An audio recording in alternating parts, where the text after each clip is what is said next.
말씀에 이어서 다니엘이 이제 왕의 잔치의 벽면에 새겨진 글자를 오늘 해석해 주는 그런 내용이 오늘 내용이 됩니다. 느부갓네살 왕도 전에 이제 하나님의 권세로 하나님의 은혜로 그에게 권세를 주셨는데 교만해서 하나님이 치셔서 짐승처럼 지내다가 하나님의 주권을 깨닫고 회복된 역사가 있었다. 이렇게 이제 과거 자기 선대 왕에 대해서 회고합니다. 그런데 지금 벨사살 왕은 이런 느부갓네살 왕이 어떤 경험을 했는지 이 사실을 잘 알면서도 교만해서 자신을 하나님보다 높이는 그런 교만을 보였으므로 하나님께서 이 벽에 쓴 글자를 통해 이 왕조, 이 제국이 멸망할 것이다 이렇게 통보한 것이라고 그렇게 해석을 해주었습니다. 왕은 속 시원하게 해석을 해줬기 때문에 약속한 대로 포상은 했지만 바로 그날 그 글씨대로 그 바벨론 왕조가 무너지고 메대 다리오 왕이 또 세계를 제패하게 되었다. 그런 내용이 오늘 전체적인 내용이 되겠습니다. 오늘 이런 이야기를 통해서 하나님께서 지금 이 시대를 살아가는 우리에게 무슨 얘기를 하고 싶으신 걸까? 그런 17절에서부터 21절까지 이제 한문 단어로 나누면은 이렇게 말할 수 있겠습니다. 역사의식이 없는 자는 망한다는 것이죠. 다니엘이 벨사살 왕을 대하는 태도가 이제 전의 왕 느부갓네살 왕과는 좀 다른 것을 알 수 있죠. 느부갓네살 왕은 몰라서 그럴 수 있다고 칩시다. 그런데 지금 이 벨사살 왕은 선대 왕이 어떤 경험을 했는지 과거의 모든 일을 알았어요. 알고 저질렀어요. 22절 보십시오. 벨사살 왕은 그의 아들이 되어서, 사실 아들은 아닙니다. 좀 이따 말씀드리겠죠. 손자입니다. 손자. 근데 이제 그 후손이라 그런 의미죠. 이것을 다 알고도 이것을 다 안다는 게 뭐냐? 느부갓네살 왕이 교만해서 그 어려움을 겪었는데 하나님께서 치셔서 뭐 그런 쭉 얘기, 그걸 다 알았단 말이죠. 알면서도 이 교만함을 저질렀기 때문에 그렇게 단호하게 말하는 것이죠.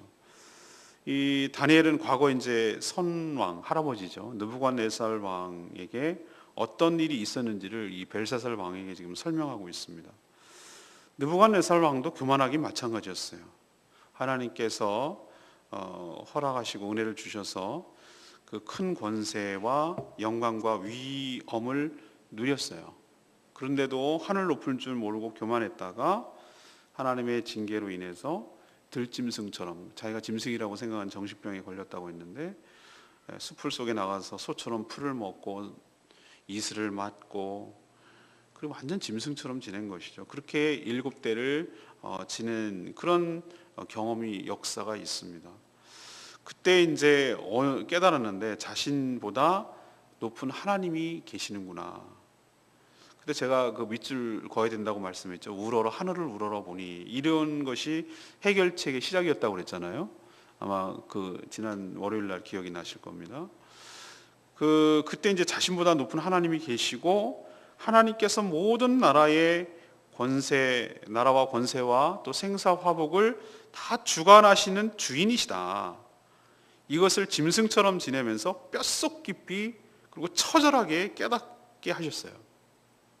이걸 처절하게 깨닫고 나서 하늘을 우러러 봤을 때 비로소, 하늘을 우러봤다는 얘기는 회개라고 제가 말씀드렸는데 그때 비로소 모든 것들이 다 회복되었다. 이 역사적 사실이 있다는 거죠. 그런데 이 벨사살 왕은 이런 역사적 사실을 다 망각하고 하나님을 노골적으로 멸시하고 모욕하는 행위를 했단 말이죠. 그게 어제 본문이었습니다. 모욕하고 멸시하는 행위가 뭡니까? 유다에서 성전에서 빼앗아 갖고 오는 성전에서 하나님을 제사드리기 위해서 쓰는 그 잔, 그릇, 이것을 가져다가 충분히 그릇도 많았을 거고 잔도 많았을 것인데도 불구하고 잔치의 흥이 이제 오르니까 이제 교만해지는 거죠. 그래서 그 성전에 쓰는 기구를 갖다가 잔치에서 술 마시고 음식 담고 이런 데 썼단 말이죠. 그리고 하나님 것임을 알면서도 그 잔치에서 금, 은, 그다음에 나무, 돌 뭐 이런 걸로 만든 우상에게 막 찬양하고 경배하고 절을 하고 그랬단 말이죠. 이건 노골적으로 하나님을 멸시하고 모욕하는 행위라고 제가 말씀드렸어요. 이렇게 하는 행위는 죽기를 자처한 악행임을 지금 다니엘이 그 글자 해석을 통해서 지금 가르쳐주고 지적하는 거예요.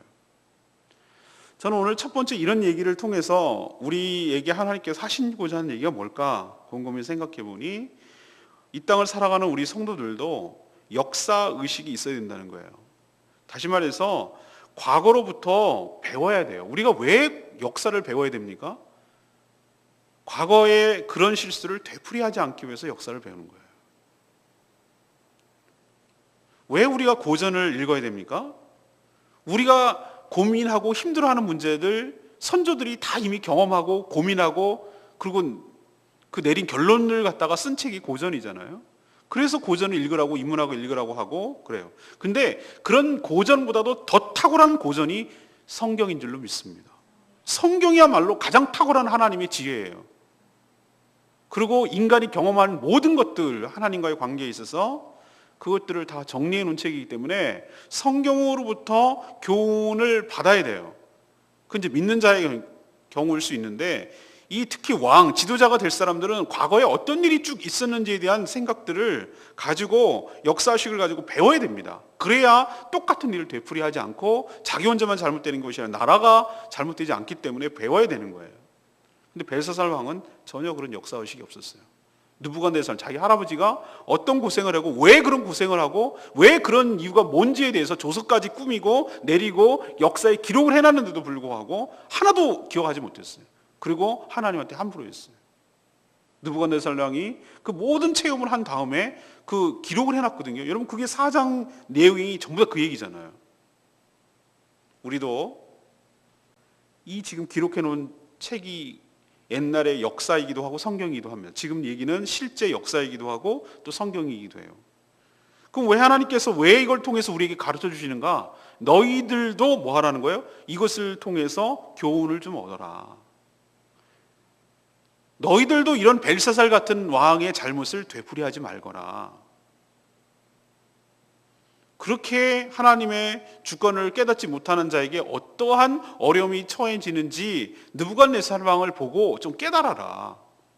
너희들은 처음부터 그렇게 하지 말고 이런 어려움을 겪지 말고 이런 큰 공경에 처해서 깨닫는 그런 악순환을 반복하지 말고 처음부터 하나님 앞에 겸손하게 지내라. 이거를 우리 성경을 통해서 말씀을 통해서 역사를 통해서 우리에게 가르쳐 주는 거거든요. 우리도 마찬가지입니다. 하나님께서 이렇게 얘기하실 때 반복하지 말라는 하나님의 특별한 은혜인 줄로 알고 하나님께서 우리 삶을 어떻게 다루시고 어떻게 행하시는지 꼭 기억하고 이런 전철을 밟지 말고 여서서 교훈을 얻어서 처음부터 바른 길로 행하는 그래서 벨사살처럼 살지 않는 저와 여러분 되기를 소망합니다. 두 번째 얘기는 22절에서 24절까지 얘기해요. 교만한 자는 망한다는 거예요. 이걸 틀림없이 보여주는 거예요. 벨사살은 느부갓네살 왕의 손자라고 제가 말씀드렸죠. 그럼에도 불구하고 그의 후계자임을 그 첫 번째 위대한 왕이고 제국을 세웠으니까 영토도 넓히고 수도를 건설하고 신전도 만들고 어마어마한 토목공사와 영토 확장과 하늘을 찌르는 듯한 전 세계를 호령하고 장악하던 그런 거였으니까 할아버지인데도 자기가 마치 아들이다. 우리도 그러잖아요. 누구의 아들이라고. 바람의 아들이에요. 뭐 누구의 아들 이런 표현 쓰잖아요. 그거는 son, father 이런 개념이 아니라 그의 후손이에요. 후계자예요. 그런 뜻이에요. 벨사살은 사실 선왕에게 무슨 일이 있었는지 사실 알고 있었어요. 이게 더 무섭다고 그랬죠. 아까 그랬죠. 내가 모르고 그러면 좀 정상참작이 되는데 알고도 고의적으로 저지른 죄가 더 나쁘다고 말씀드렸죠. 알았어요. 느부갓네살 왕이 어떤 할아버지가 경험을 했는지 알았어요. 하나님께서 교만한 자를 어떻게 다루셨는지 똑똑히 알았어요. 그리고 기록을 통해서 다 알고 있었어요. 그럼에도 불구하고 오늘 22절 보세요. 이걸 다 알고도 그랬어요. 성경 표현에. 다 알고도 아들이 되어서 지금 다니엘이 호통치고 있는 겁니다. 벨사살 왕이여 잘 들으십시오. 당신은 그 아들이 되어서도 이것을 다 알고도 아직도 마음을 낮추지 않았다. 이렇게 지금 질타하고 있거든요. 오히려 더 교만해서 하나님보다 자신을 더 높이고 또 성전 기구를 사용해서 술을 마심으로 하나님을 정면으로 도전하고 모욕했습니다. 그것도 부족해서 살아계신 하나님을 간접적으로 경험했음에도 불구하고 오늘 보니까 23절에 보지도 못하고 알지도 못하고 듣지도 못하고 그런 사람이 만든 신 우상에게 당신은 경배했습니다. 이게 하나님께 얼마나 모욕적이고 도전하는 행위인지 당신은 모르십니까? 라고 지금 질타하는 거예요. 오히려 자신의 생사화복과 주관자 되시는 하나님께 영광을 돌리지 않았어요. 그 결과 이 벽면에 손가락 글자가 나와서 뭐라고 썼냐? 당신과 왕조가 이제 끝났다 라는 것을 통보하는 것입니다 라고 이야기하는 것이죠. 이것처럼 교만은 패망의 선봉입니다. 교만은 우리가 잘못 생각하면 저 사람 무례하고 예의가 없고 잘난 척하고 있는 척하고 척척척 먼 척하는 아는 척하고 뭐 이런 게 교만이라고 생각하는데 아니에요. 교만은 그렇지 않아요. 그렇지 않은 사람도 교만할 수 있습니다. 교만의 본질은 뭐냐? 자신보다 하나님보다 자신을 더 높이는 마음이에요. 이게 교만이에요. 하나님 필요 없어요. 하나님 우습게 여기는 거, 하나님을 가볍게 여기고 하나님을 경외하지 않는 거, 하나님께 함부로 하는 거, 이게 사실은 교만이에요. 저는 그런 사람 많이 봤습니다. 겉으로는 굉장히 예의 바르고 젠틀하고 말도 공손하게 하고, 근데 교만해. 말하는 것은 그런데 하는 행동이나 이런 거 보면은 굉장히 겉만 그래요. 겉만. 속으로는 굉장히 그 사람 무시하고 있는 척하고 깔보고, 특히 하나님에 대해서 함부로 말하고 자기 멋대로 감정대로 행하고 하나님보다 자기를 더 신뢰하고, 이게 사실은 더 교만한 거예요. 하나님께서 이 교만한 자를 반드시 다루시고 글씨에 쓴 대로 그 끝이 있음을, 그렇게 막 나가는 자에게 끝이 있음을 분명하게 보여주는 것 기억하시고 우리도 늘 겸손하게 하나님 앞에 행하는 저와 여러분 되기를 소망합니다. 마지막 세 번째는 25절에서 31절까지예요. 달아보아서 미달된 자도 망한다는 거예요. 벽에 쓰인 글자가 메네 데겔 우바르신, 당시 국제어로 사용되는 아람어로 보여요. 아람어로. 우리로 치면 요즘 영어가 많이 쓰이니까. 그래서 이 문자를 그 당시 사람들, 거기 왕궁에서 잔치를 참여했던 사람들이 이 문자를 딱 보고 전 생각에는 모르지는 않았을 거예요.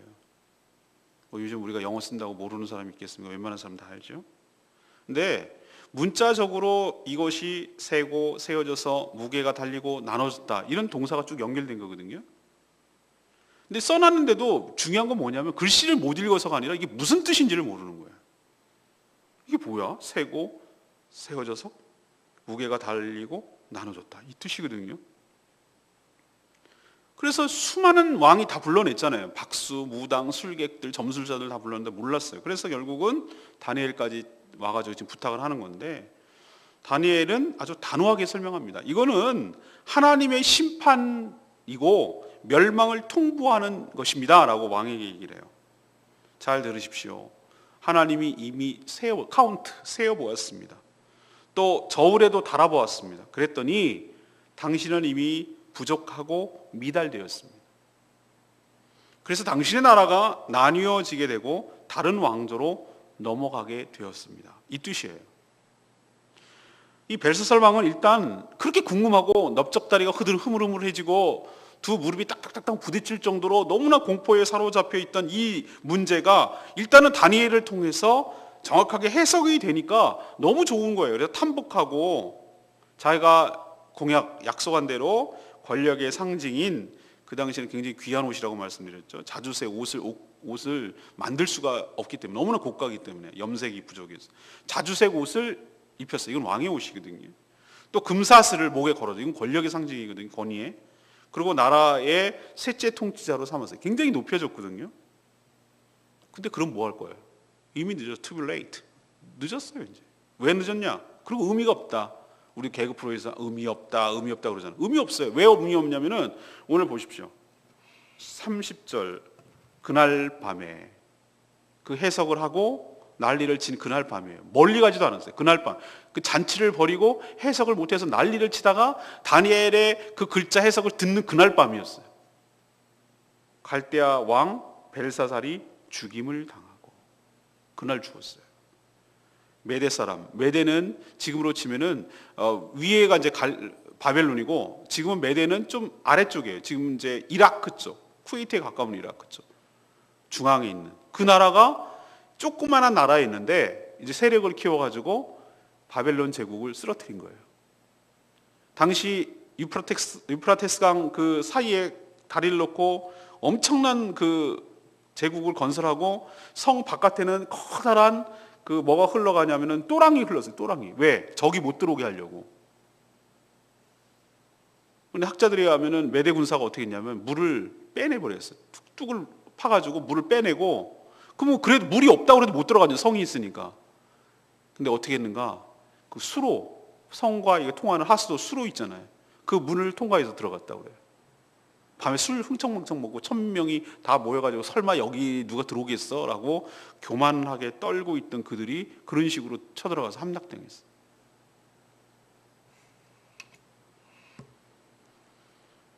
이렇게 다리오가 메대 군사들을 이끌러 와서 잔치에 취하고 권력에 취하고 교만에 취하고 그런 나라를, 바벨론 제국을, 그 거대했던 문물 문화와 찬란하게 꼽혔던 그 나라가 하나님의 치심으로 인하여 새로운 나라가 메대 그리고 바사 나라로 넘어가게 되는 것입니다. 저는 오늘 이 말씀을 세 번째로 우리에게 이런 교훈을 준다고 생각해요. 하나님께서 우리의 삶을 달아보고 계시고 카운트하고 계시다는 거예요. 메네 데겔 우바라시. 우리의 삶을 세어보고 우리의 삶을 달아보고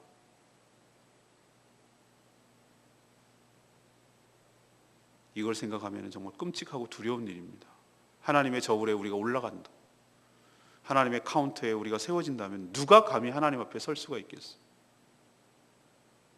우리에게 교훈을 주고 우리에게 도전을 주는 말씀은 그거예요. 너희들도 이미 글자가 쓰여지고 통보가 될 때는 이미 늦었다는 거예요. 이런 글씨가 쓰여지기, 글자가 쓰여지기 전에 이 오늘 말씀을 통해서 교훈을 받고 너의 삶을 달아보거라 이거예요. 하나님의 저울에 너의 삶을 달아보거라. 너는 네가 만약에 벨사살 왕이었으면 네가 하나님의 저울에 올라갔다고 치면 네가 살아남을 수 있을까? 너의 삶을 카운트해 보면은 네가 과연 충분하다고 말할 수 있을까?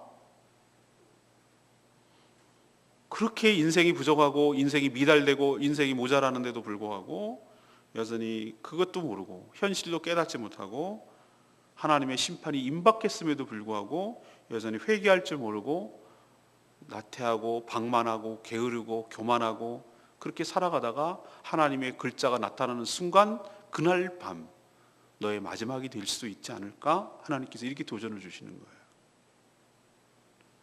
우리 삶을 늘 살펴보고 하나님께 부족함이 없는지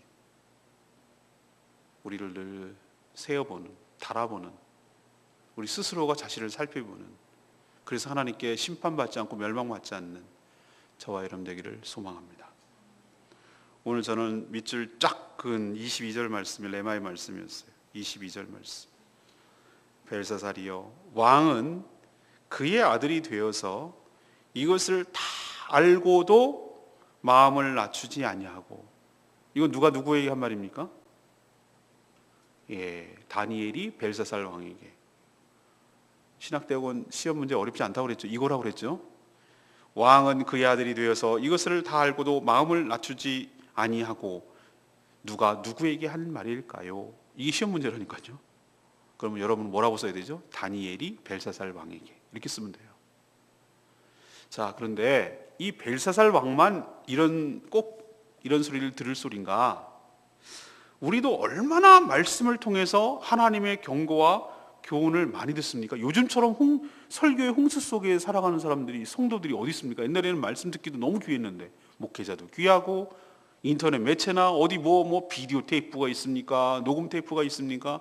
무조건 현장에 가서 들어야 되는데 요즘은 너무너무 발달돼 있고 또 말씀 잘하는 목회자들이 한둘입니까? 탁월한 분들이 많죠. 그리고 얼마나 정말 기가 막힌 말씀들이 쏟아져 나옵니까? 우리가 못 들어서 몰라서 못했을까요? 저 그런 생각 안 들어요. 오히려 너무 많이 들어서 둔감해진 거지. 타성해졌고 너무 귀한 걸 모르는 거죠. 듣고 다 알면서도 교만해서 함부로 살 때가 얼마나 많습니까? 이게 벨사살 왕에게 하는 소리가 아니라 사실은 오늘 말씀은 우리 보고 하라는 얘기예요. 다 알지 너네들. 모르진 않지. 알면서도 여전히 교만하지. 무시하지. 이건 우리를 향한 하나님의 경고입니다. 하나님 앞에 마음을 낮춰야 합니다. 제가 말씀드렸죠. 우리 인생 그리 길지 않습니다. 100년도 못 사는 인생이라고 그랬어요. 70 넘으면 약봉지 들고 다니고 병원 전전하고 다니는 게 매일 일상사라고 제가 말씀드렸잖아요.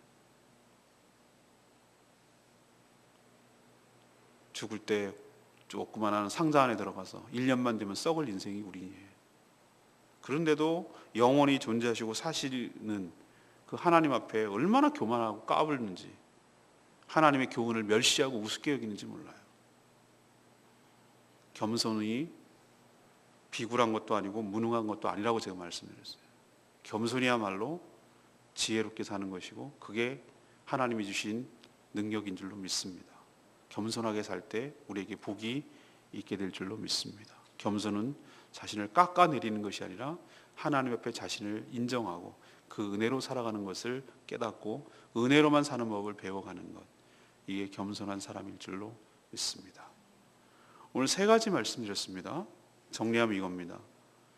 역사의식이 없는 자는 어떻게 된다고요? 망한다고요. 교훈을 배워야 됩니다. 두 번째는 교만한 자도 망한다. 세 번째는 하나님의 저울에 달아봐서 미달된 자도 망한다. 누가 망하는지 잘 아시고 망하는 인생이 아니라 하나님의 은혜로 흥한 인생이 되기를 간절히 축원합니다. 오늘 말씀 붙들고 기도하기 전에 우리 아까 불렀던 찬양 389장 부르고 기도하겠습니다.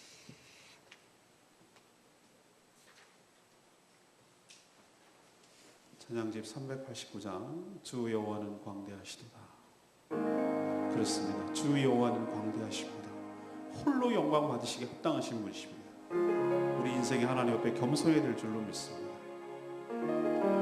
오늘 말씀 생각하면서 이 찬양 같이 부르겠습니다.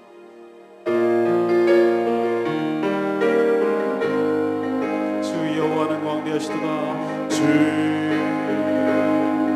여호와는 광대하시도다. 그 거룩한 하나님의 성에서 찬양할지어다.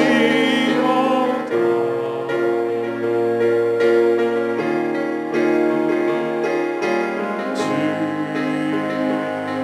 승리 우리에게 주셨도다.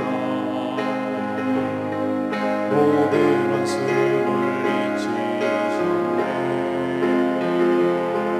엎드려 절하세.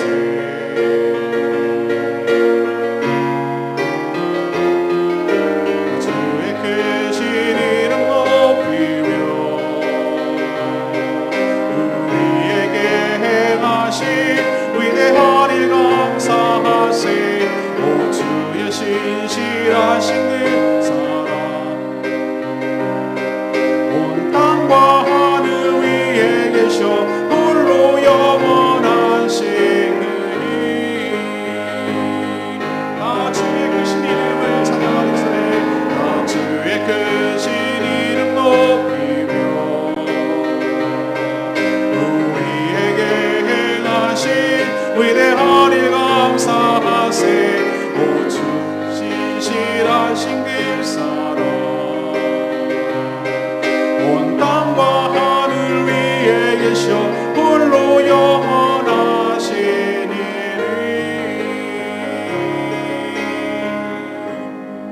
오늘 말씀 듣고 하나님 앞에 자신을 돌아보기를 원합니다. 나에게는 역사의식이 있는지, 나에게는 겸손함이 있는지, 하나님의 저울에 나의 삶을 돌아봤을 때 나는 미달되지는 않는지, 이런 자들이 다 망한다고 했는데 망하는 인생이 아닌지 다시 한번 살펴보고 두렵고 떨리는 마음으로 자신을 돌아보고 하나님, 내가 벨사살 같은 모습이 있다면 용서하여 주시옵시고 회복시켜 주시옵시고 다시 살려주시옵시고 기회를 주시옵시고 이런 전철을 밟지 않도록 저의 삶을 인도하여 달라고 기도해야 되지 않겠습니까? 다 같이 주여 외치겠습니다. 주여, 저희 삶을 불쌍히 여겨주시고 주 하나님만 높이며 주의 은혜로 살아가는 걸 배워가게 해달라고 다 같이 주여 동성으로 외치며 기도하겠습니다. 주여, 주의 계신 이름 높이며 우리에게 행하신 위대한 일 감사하세. 오 주의 신실하신 그 사랑 온 땅과 하늘 위에 계셔 홀로 영원하신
역사적으로 수많은 사실도 알고 성경의 교훈도 많이 알고 말씀도 참 엄청나게 들었는데도 불구하고 여전히 교만해서 죄를 반복합니다. 역사로부터 말씀으로부터 지혜를 얻질 못하는 저희들 불쌍히 여겨 주시옵소서. 아니 알면서도 더 교만하여 망령되이 행동할 때가 많음을 용서하여 주시옵소서. 벨사살 왕의 교만과 그의 최후를 보면서 저희도 큰 교훈을 삼게 하여 주시옵소서. 교만이 패망의 선봉임을 잊지 않게 하여 주시옵소서. 하나님, 저희 삶도 하나님의 저울에 달아보았을 때 미달될까 봐 정말 두렵습니다.